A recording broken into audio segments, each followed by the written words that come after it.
और बहुत ही अधिक तुम्हारा इस समय प्रचार और प्रसार चल रहा है।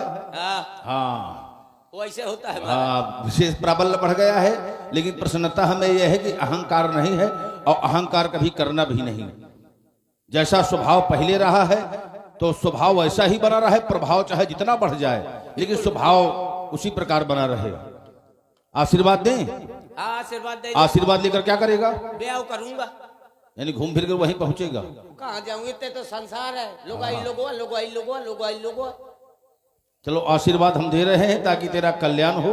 ठीक है महाराज। काल चक्र से झुलस न जामे अरुमानों की पाखें, स्वाभिमान से सिर ऊंचा हो नीची हो में आंखें, सादा अपना जीवन रखना पर ऊंचे हो आदर्श, और जीवन अपना सही बनाना निज कुल भूषण उत्कर्ष, मिले स्नेह रस चले चिरंतन मंगल दीप अभय हो, और जिधर चल पड़े चरण तुम्हारे उत सन्मुख खड़ी विजय हो। परमात्मा सदैव तुम्हारी रक्षा करे, आयुष्मान भव, चिरंजीव भव, कल्याण भव। जनक बहोरी आई सिरुनावा। देवता के श्री चरणों पर सेवक का प्रणाम प्रणत हो, प्रणाम प्रणत हो कि अहो भाग्य इस मिथिला का, हे तपो निष्ठ आपका अभिनंदनो। और मैं ही नहीं देवता, यह कृतकृत्य हुई मेरी मिथिला समाज, ये कर रहा जनको है पदे वंदनो। देवता के श्रीजोड़ों पर शिवक का प्रणाम प्रिय। सत्यो सगुणों के उपासक सरल शांत सदाचारी शास्त्रोक्त सम्रांगण में श्रेष्ठ शीरध्वज, जो अचबत अंदर पर माता ही तेई नाहिन साधु सभा तेह सेई, यानी राज मद रूपी मदिरा का वही राजा आचमन करता है जिसने संत महात्माओं की सभा का सेवन नहीं किया। और यहाँ पर याज्ञवल्क्य श्वेत के उद्गालक जैसे ऋषियों के द्वारा सदैव ज्ञान की चर्चा होती है। मुद मंगल मैं संत समाजू, जो जग जंगम तीर्थ राजू। अचल प्रयाग और सचल प्रयाग। अचल प्रयाग एक ही स्थान पर है जहां व्यक्ति को स्वयं चल करके जाना पड़ता है, और जो संतों का समाज है ये चलता फिरता प्रयाग है, ये स्वयं व्यक्ति के पास चल करके आता है।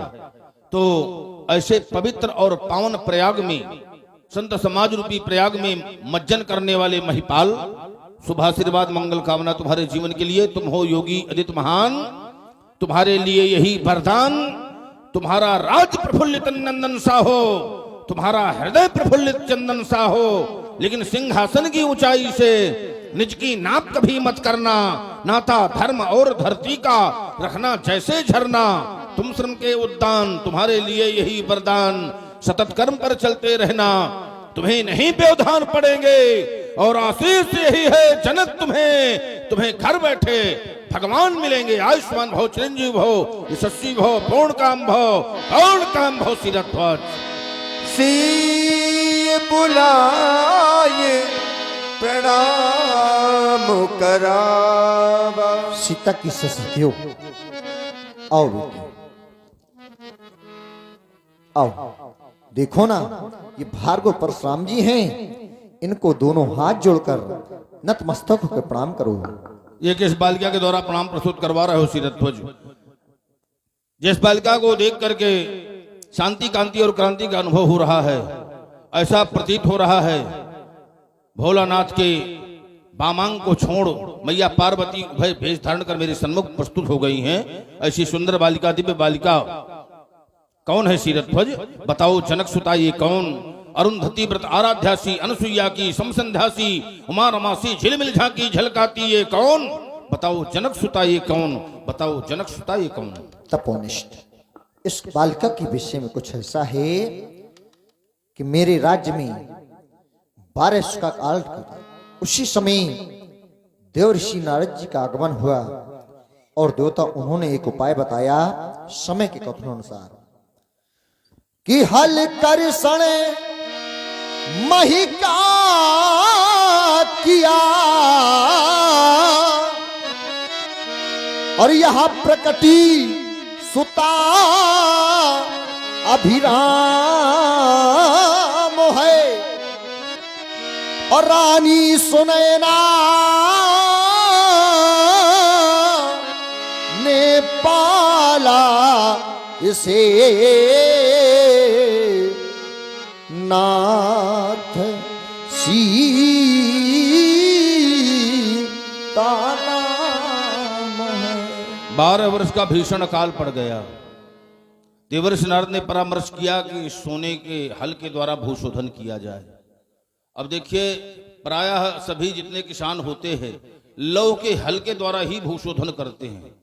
लौह का हल होता है और वो लौह कार के द्वारा निर्मित किया जाता है।